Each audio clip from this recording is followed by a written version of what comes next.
Since the premiere, I've kept my phone on me during interviews, and whoever has my phone, be sure to keep looking at it just because I know at some point he's gonna call, because I know his sisters were at the premiere, and I know at some point, and I pray that it's during an interview, and I can just pick up and be like, God, I hope it's during this. I know, it'd be like the golden ticket.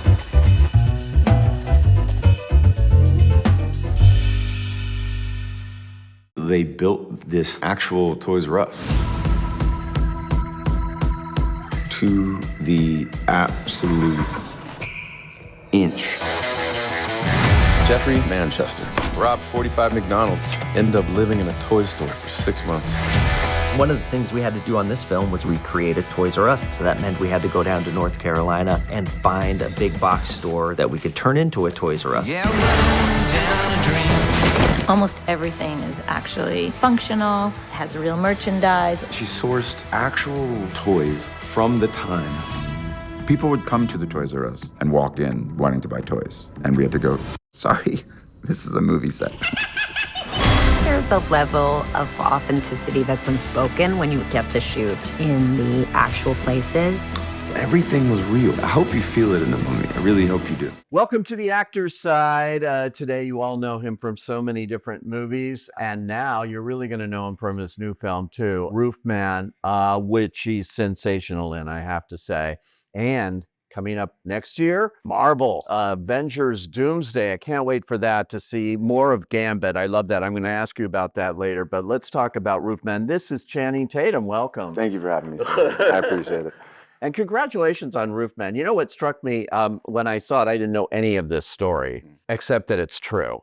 And I had a hard time going I can't believe this thing's true. I know. It's unbelievable, to play that kind of character. But it's not the first time you played a real person. And so there's a different vibe, I think, especially when they're living. Obviously, you played Mark Schultz in Foxcatcher. Yeah. You played Pretty Boy Floyd, too. Pretty Boy Floyd, I always forget about that one because it was such a small scene. It was just kind of an introduction of Christian Bale's character. I should actually remember that. I have played 4 real people.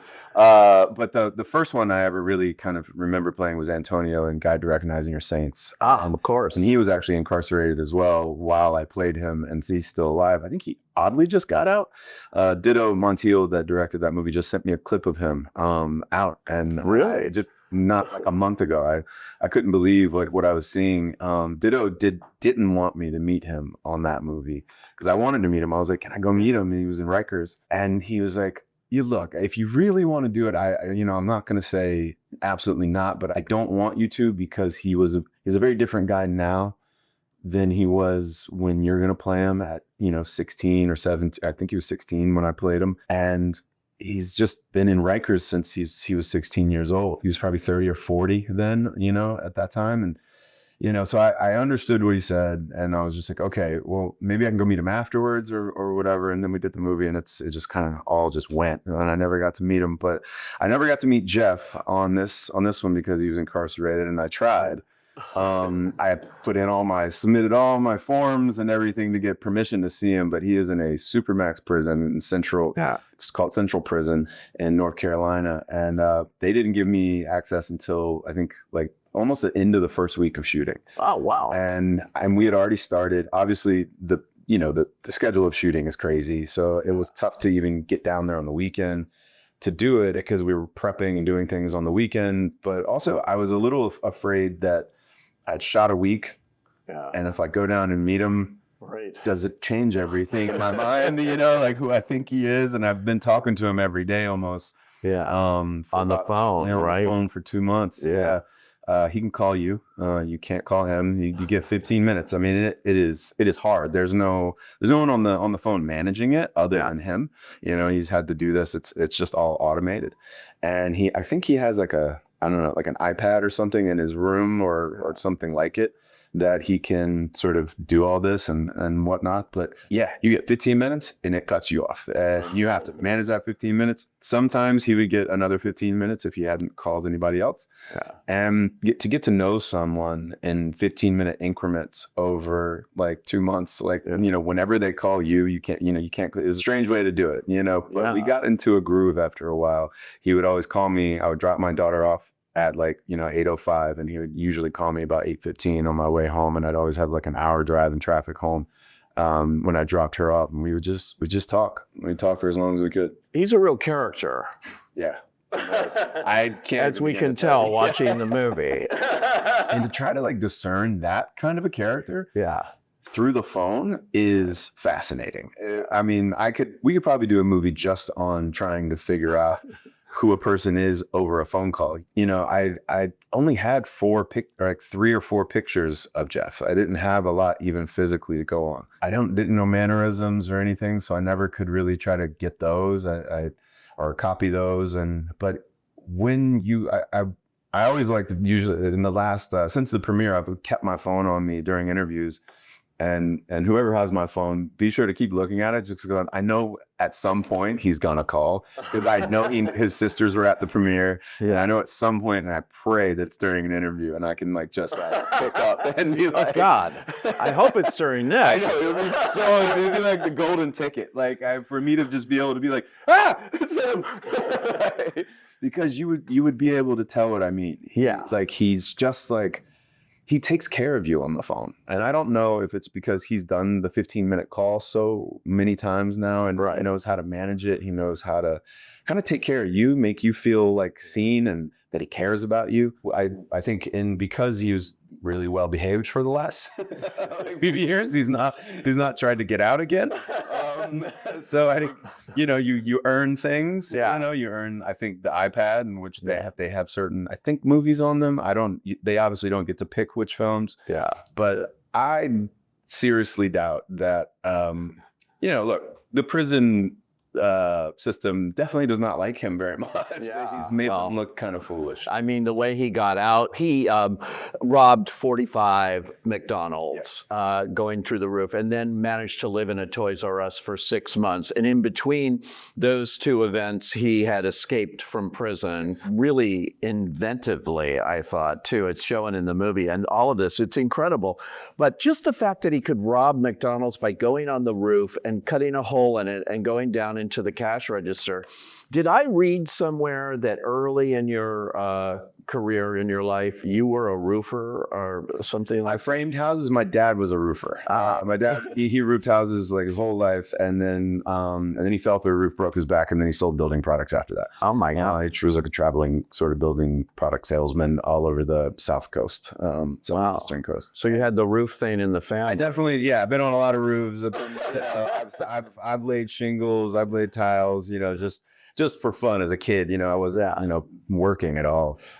But I framed houses for a little while. Right when I came back after my college football days were done, I sort of came home and I was like, what now? I didn't know really what to do. I wasn't even all that handy. I can't really build things I wouldn't be able to build you a cabinet or anything, but as a day laborer on a construction set, there's a lot of very grunt work that you don't really need to be very skilled to do. It's just measuring, sawing, shooting the nail in or doing whatever. But in Florida, it is hot. You are doing outside work. And I can tell you right now, those months of doing that were, I knew I didn't want to do that in my whole life. I was just like, this is hot. This is too hot. So is that when you decided, hey, I'm going to go work in the strip club? And that, of course, led to, that was one of the jobs. Actually, I think technically I got the stripper job first. I started as I learned how to be a more, I don't know if you remember this, but it was during like the housing sort of remortgaging, sort of weird. It was just a scam. I learned how to be a loan officer. So I was like cold calling people in Florida in these massive call centers. They're basically cold calling people and telling them you can save them money on like remortgaging their house. And it was, it was all just a scam. Like it was basically to totally screw these people over. I think I did that for like a month, and then I got the stripper job. I was like, thank God I'm out of here. And I had tons of jobs at that time. I worked at like a record shop. I worked at Gadzooks in the mall. And, and then the guy there was a waiter at the strip club that was a construction worker, and he framed houses. And he's like, well, we got a spot on our team on our crew if you want to come. Wow. So that's how I got there. And that's it. And then, of course, famously, you've done 3 Magic Mike movies out of it, produced them. Steven Character study. I was really doing work. That was a job that really paid off. It really did. I could never have told you while I was doing it how it was going to pay off. Like, now I have live shows. I have live shows that are, I guess you can call them strip shows, but they're really like comedy dance shows in a way. There is people getting naked at some point, but it's my favorite thing I've ever done. I don't tell people to go see my movies. Because I think movies are subjective. You see the trailer and it's a movie for you or it's not. Yeah, I never kind of go be like, no, you gotta see this one though. But this show, I love this show. And if you'd have told me when I was 18 that I was going to own strip clubs one day, I'd have been like, yeah, maybe. But if you would have told me how the circuitous route of owning strip clubs was going to happen. I was going to go to Hollywood and make a movie about being a stripper and then own strip clubs. There's no way I'd ever even come close to it. It's crazy. It did sort of come in handy too, because we did a screening with you and the cast and Derek Cianfrance the other night, and you talked about doing the nude scene, and you said, I've done a lot of them, but not quite like this one. Although I was thinking in Lost City with Sandra Bullock, that was hilarious, with these bugs all over you and having to do it. And this one's hilarious, where you're caught, by Peter Dinklage walking into the store in the Toys R Us.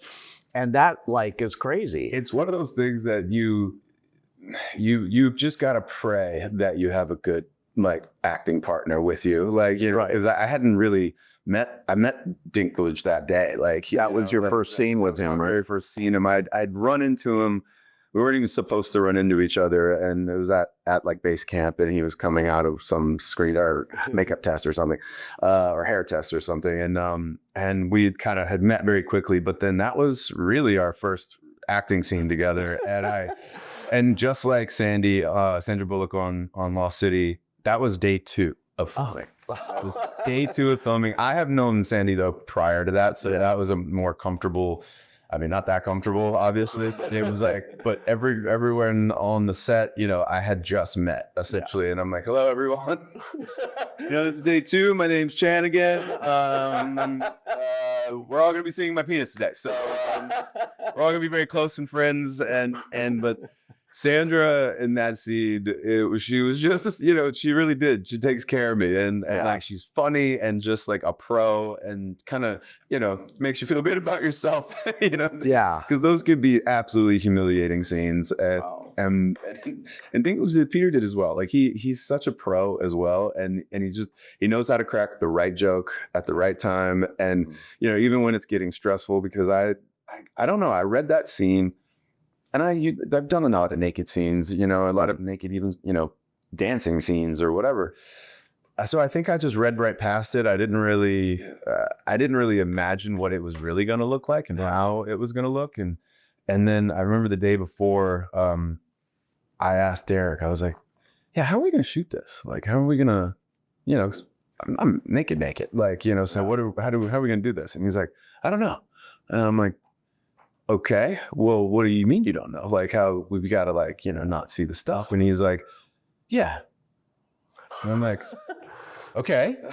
He's like, well, let's walk through it, And we walked through it. And as we're walking through it, I'm like, there's no angle that's because he wanted to do it in a oneer. And I'm like, there's no oneer here. I was like, you're gonna see stuff. And she's like, all right, we'll figure it out. And I just trusted him, to be honest. And it's wild because what you do in this movie too, beyond that scene too, you're running through you're dancing through the store almost in a lot of ways, and really working that store there. And you're really there's a lot going on in that scene too, of physical. I get clotheslined, and that was weirdly the harder part. And then the jump up on the rack was really awkward, because there's certain ways that if you jump up, you're just gonna see. They're gonna see everything. You're right down the proverbial barrel, the back barrel, I guess, if you will. I wish I could say we got it in a few shots. Yeah, we did it a ton, and I still don't know what he painted out, what he did with what. He called me one day and he was like, "How do you want me to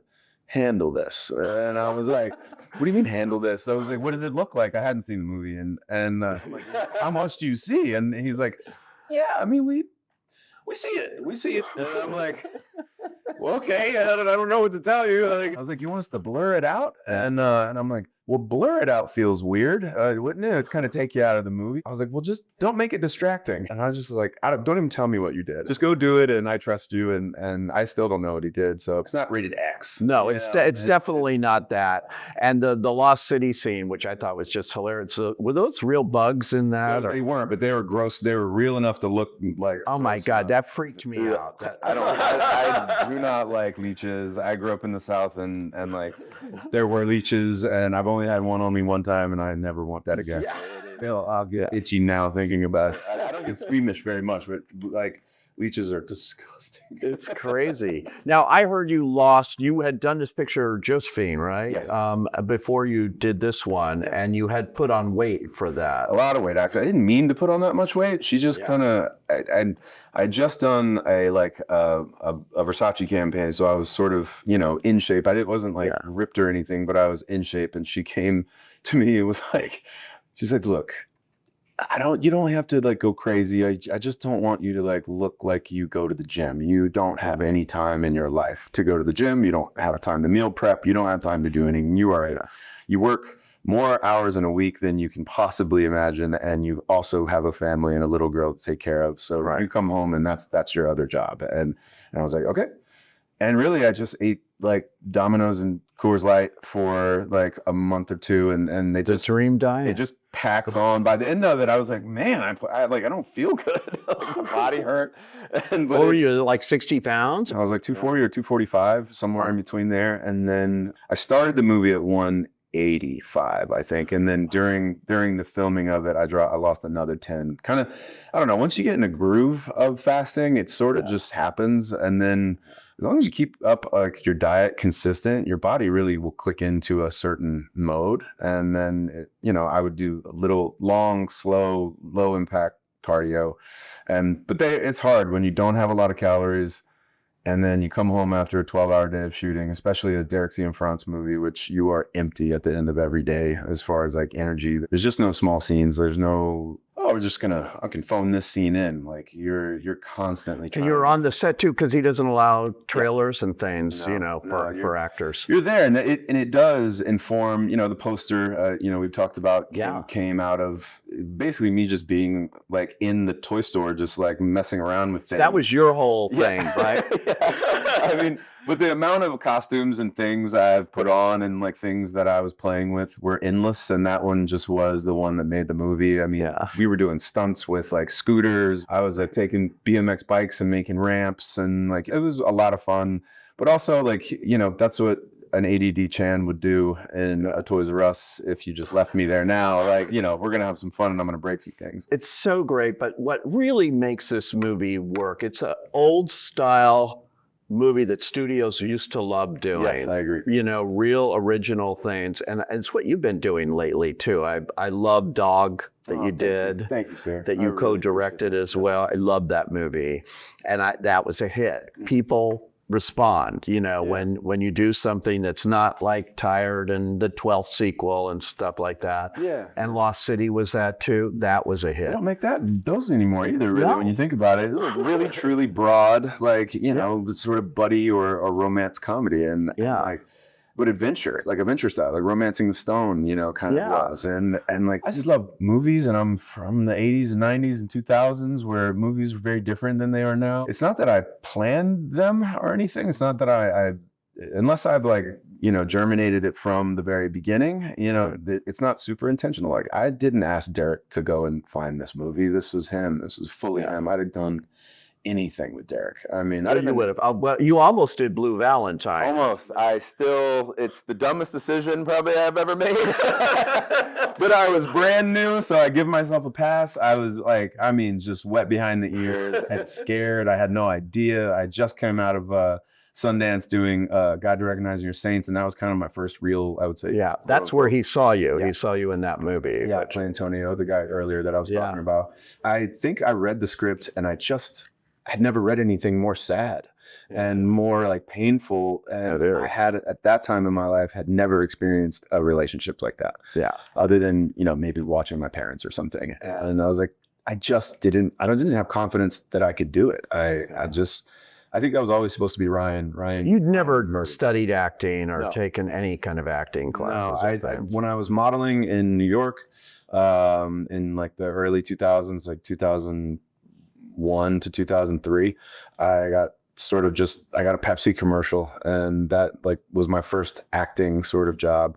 And I was like, well, that was way more fun than just standing in front of the camera naked and flexing. And I was like, I want to go try that. And I did go find like an acting workshop. It was Dina Levy's acting workshop in New York. And within the first 5 minutes, I was like crying. It was so cathartic. I was like, I'm going to do this. And I studied with her for a little while. And then I kind of very shortly after that, I did I did a couple privates with Harold Guskin. I don't know, he's a very famous coach in New York. Yeah. And then I very quickly went out to LA. I came out to LA and just started. And Nancy Banks is my coach now, and she's really been the one that's taught me all of my, I guess, traditional and like really classic technique. I would say you're a natural. Thank you. Yeah, you can just tell. You can tell, on screen, it just pops when you watch it. Some review that's a huge compliment. Well, it was very apparent to me watching this movie as well, and do it.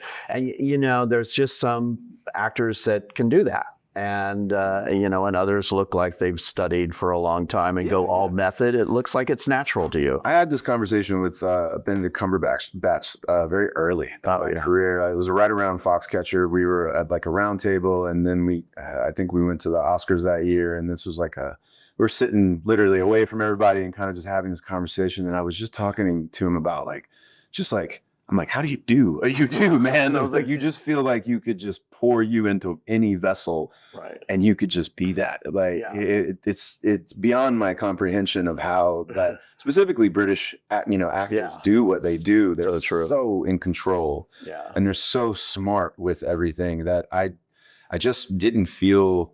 I think I've dealt a lot in my career with just imposter syndrome in a way. I think I learned on the job in a way. I was getting jobs before I really knew what I was doing, and kind of like you're saying, I was just trying to hope to like find it on the day in a way. And which that's a style in itself. It really is. It's a technique and a way to do it. But I think that Benedict really took care of me in that moment. And he's like, yes, like, look, I've definitely trained. Like he's like, but you do something that I don't think I can do. And he didn't really elaborate, but he really like gave me a huge gift that day coming from him. And I'll never forget it. It was a huge gift for him to just kind of give me that kind of confidence or something. Yeah.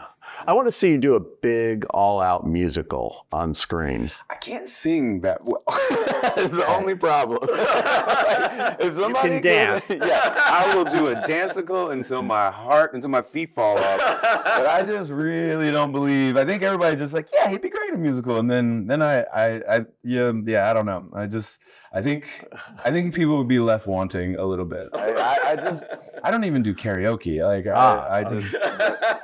I mean, maybe if it was the right songs and picked right for my thing and people. Rex Harrison won an Oscar for My Fair Lady, and he couldn't sing at all. That's fair. It's fair. I'm not totally closed off to it. I'm just very scared of it. I'm very scared.